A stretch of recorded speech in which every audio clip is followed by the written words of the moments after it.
let's talk about calculating the unemployment rate, because you really need to know how this works in order to interpret the numbers. The first thing you have to know about the unemployment rate is that it's a ratio.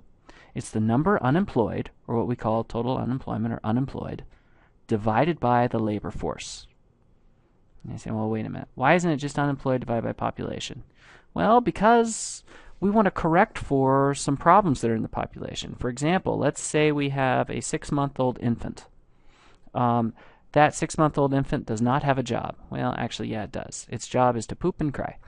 But that doesn't pay very much, right? So it's basically the 6-month-old infant is not unemployed, it's unemployable. It's not old enough yet. The little guy doesn't need to work for a little while. So we don't include children in the labor force. There's other things we don't include. We don't include the military in the labor force because this labor force is actually the civilian labor force. And the reason why we don't include the military in the labor force and as a part of the employed is that basically that is a huge government interaction in the economy, and we think that might distort the actual non-government or private sector part of the economy because it's so big. Basically, if you're in the military, of course you're employed. You're in the military. So we leave that out to get a little more accurate representation of the civilian economy. The labor force is all those people in the economy who are willing and able to work. All right? So to be in the labor force, you have to be willing to work, able to work, actively looking for a job, or working. All right? That's what you really need to be in the labor force. So you have to be over 16 years old.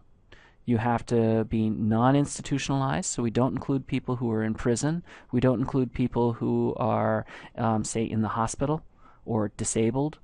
Or we don't include people who are, say, in a nursing home, some kind of institution like that. And we don't... That's who we include in the labor force. You have to be of working age, and you have to be willing to work, and you have to be able to work. Of course, we exclude those incapable of working, and we exclude those not looking for work. Now that's going to be a problem here in a minute, and we'll talk about that in just a second. So let's look at percentage of labor force unemployed. So this is the unemployment rate. We can look at here and say, well, what happened at this point? Major spike in unemployment. Well, around, say 1939 going into 1940. Well, that's the Great Depression, of course. And then we have a huge drop. What's going on here? Well, that's World War II. And then we just see it kind of bouncing along. All right, what's this last tick up? Well, that's the so-called Great Recession. And if we look in this post-war period, we see kind of an average bouncing around 5%. And that basically makes our target rate. So let's come back to how we calculate unemployment and what goes in the labor force. Let's break it down. So this is figures from 2009. We have the total civilian population of the United States is about 304 million. Now we take out the non-institutionalized. This is a non-institutionalized population. So this is everyone not in the military, not in the hospital, not in prison, so not in some kind of institution. We have about 70.3 million that are basically unavailable for civilian work. Next, out of this non-institutionalized population, we have the labor force. We have about 80 million people who are not in the labor force. Now, here they're able to work, they're available, but they may not be willing for some reason. For example, let's say you've retired. All right, you don't want to work anymore, you're retired. Or, what could be worse, let's say you're discouraged. So you've been trying to find a job, and you're just tired of looking. You've looked and looked and looked and looked and looked, and you can't find a job, and you give up. All right? Then you become a discouraged worker. Well, once you become that discouraged worker, we drop you from the labor force. That's a problem. Then we have the total number of people employed. which leaves us with how many people are unemployed. And in this case, it was about 9 million people. Right? But you can see there's some issues. So how can this unemployed number change? And how can this unemployment rate change? Well, one way that this unemployment number can change is the number employed could increase. All right? So some of these people in the labor force could rejoin the labor force, increasing the employed number, and that would decrease the unemployment rate because the labor force would increase. Or people from this unemployed camp could find jobs, and that would reduce the number unemployed, increase the number employed, and that would cause the unemployment rate to go down. But there's some other ways that can happen. Some of these people in this unemployed camp could get discouraged. And if they get discouraged, they could go into this not in the labor force category. That would reduce the number unemployed and reduce the unemployment rate. So the moral of the story is, if you see changes in the unemployment rate, the only way you can interpret that is if you know why it changed.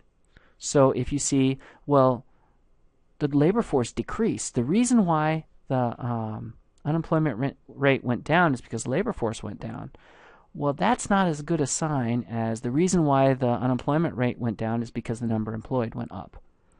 All right.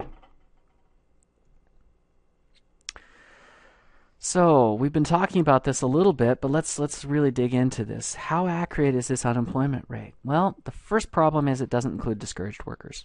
So the unemployment rate can actually go down and the labor market get worse. Why? Because workers get discouraged, they drop out of the labor market, and we no longer count them. We also don't take into account the underemployed. All right. Generally, this is defined as people who are working part-time but want to work full-time. Right? And we actually do calculate that. You can find that statistic to what we call involuntarily, or basically working part-time for economic reasons is the kind of the technical term for that. But we count them as fully employed, even though they're only part-time employed. Another problem with underemployment is we will count workers who, say, are working in a position that's below their skill set. So, for example, let's go back to our nuclear physicist. If he is working as a pizza delivery guy because he can't find work as a nuclear physicist, then he'd be considered what we would call underemployed. All right, he's not being employed to his fullest potential. There's female nuclear physicists too, so it could be a she. Includes people who say they're unemployed but voluntarily don't work. There is some problems with this, so we can game the system.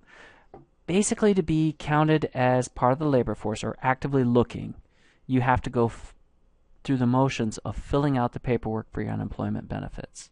Well, you may go fill out the paperwork and do what's required for the unemployment benefits without really looking for a job. And so that distorts the numbers a little bit. Oops. So there's a couple other things that are really important to take a look at. One of them is the labor force participation rate. So, and the employment population ratio. So we can take total employment divided by the total population and get an idea of how many people are employed as a percentage of the population. That gives us a little different statistics, so we don't have the people being dropped out of, we don't drop people from the population just because they stop looking. And then we have the labor force participation rate, which is the labor force divided by this non-institutionalized population. All right. So what we want to see is what percentage is here divided by this. So this green bar is made up of not in the labor force versus in the labor force. So how much of the non-institutionalized population is really participating in the labor market? So next topic we need to talk about is this idea of potential output. Now wait a minute, why are we talking about potential output when we talk about unemployment rate? Well, when we talk about full employment, or this target level of unemployment, we associate this with our full output, or our potential output, how much we can produce in the long run. So potential output is the output that would be achieved at the target rate of unemployment and capacity utilization. So capacity utilization is how much of our overall productive capacity we're using. So do we have factories sitting idle? Well, if we don't, if we basically have everything running at full capacity, then we're going to produce our potential output.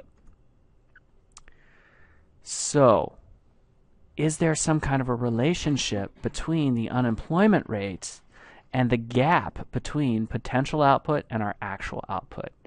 And, well, there is. There's an empirical regularity. I like this, Okun's rule of thumb. It's often called Okun's law, but it's actually not a economic or physical law. It's just an empirical regularity that we tend to see. States that about a 1% change in unemployment rate will be associated with a 2% change in output in the opposite direction. So if we have an increase in unemployment of 1%, we'll usually have a decrease in output of about 2%, and vice versa. There we go. That is the example I just gave you. So, if you want some additional reading, I encourage you to take a look at this article right here.